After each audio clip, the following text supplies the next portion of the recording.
I'm here finally with my Warriors 2022-2023 season preview, and the Warriors are back, obviously, defending the 2022 NBA championship, and with Draymond Green, Jordan Poole situation, it will be a lot tougher than it had to be, because without it, I feel like the Warriors were poised not to cruise, but to be in a really good spot to defend their NBA championship. First, let's start to talk about the incomes and outcomes. Essentially, the two rotational replacements are Donte DiVincenzo and JaMychal Green for Gary Payton II and Otto Porter Jr., who went to Portland and Toronto respectively. So, what will be the difference between Gary Payton and Donte DiVincenzo and Otto Porter Jr. and JaMychal Green? Well, Gary Payton II is obviously a better defender than Donte DiVincenzo, but I believe Donte DiVincenzo is also much better offensive weapon for the Warriors, and he fits the system perfectly. He can handle the ball, he can run the point, he can just bring the ball up. He is a good handler of the ball, so that will be a much different element to GP2. And I'm not sure if he's a better shooter, but I feel like he's just a better offensive player and is not a slouch on defense either. So it's essentially a good swap for the Warriors, considering the money and the tax situation. And he has shown very good flashes so far in the preseason, and there is no reason to doubt that he will replace Gary Payton adequately, I suppose.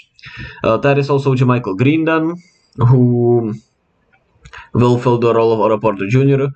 Otto Porter Jr. surprised me last season with his toughness, and JaMychal Green is also very tough. He's a better defender than Otto Porter. He can defend bigs much more. He's a worse shooter, obviously, and passing, I'm not sure. JaMychal has shown his flashes with some pretty good passes, but Otto Porter was never much of a passer. He basically fits the mold of Otto Porter Jr. and Bielisa at the same time, with Bielisa being a good passer, JaMychal being a good defender, which is Otto Porter, and somewhere between them in three-point shooting.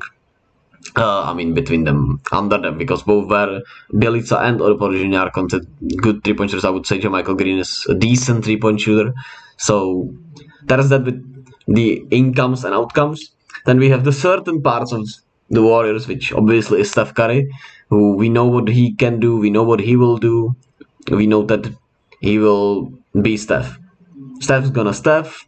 He will be an All-NBA player. He could be a sneak MVP candidate, but I'm not sure he'll play enough game.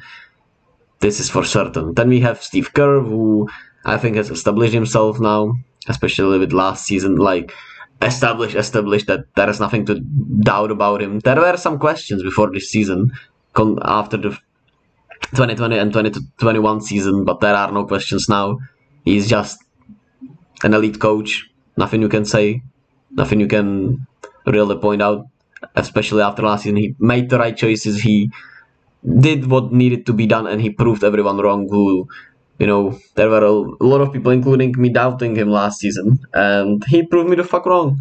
So I'm happy for that, because if he didn't, we wouldn't be here as a four-time NBA champs, really.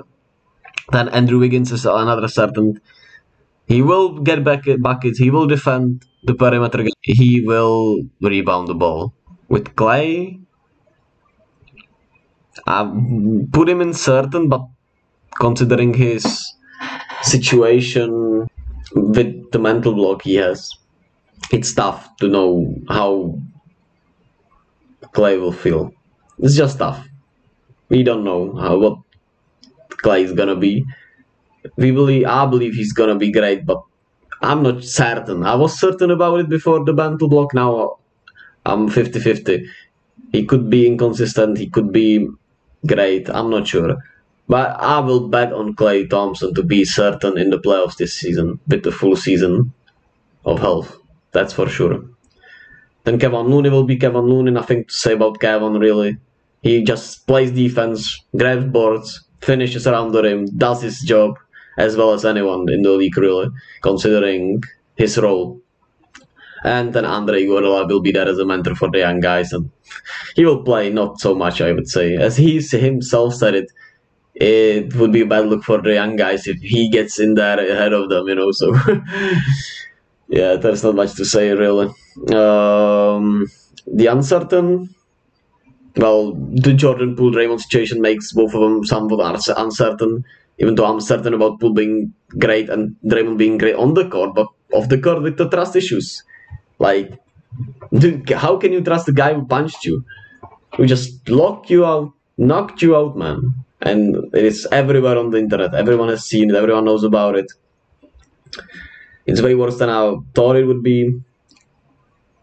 Nothing more, you can do about it. It's on Draymond to not just speak his mind and say the right things, but actions speak louder than words, really. So it just sucks. So made me so angry. We had perfect vibes coming off of Japan trip. Everything seemed right. Everything poised for a title repeat, and Draymond just had to fuck it up in a way. But we'll see.